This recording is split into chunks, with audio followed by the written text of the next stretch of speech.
Oil కూడా మనం చూస్తున్నాం అట్లా ఇప్పుడు ఎవరితో పట్టుకొచ్చి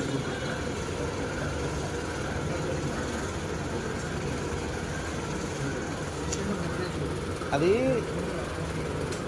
వాటర్ డెప్త్, అది గోన్ సంచిది కాదు, వాటర్ డెప్త్. అది గోన్ సంచిది ఒక్క సైడే అంటుతుంది, వెనకాల సైడ్ అంటుతుంది, ముందు సైడ్ రాదు.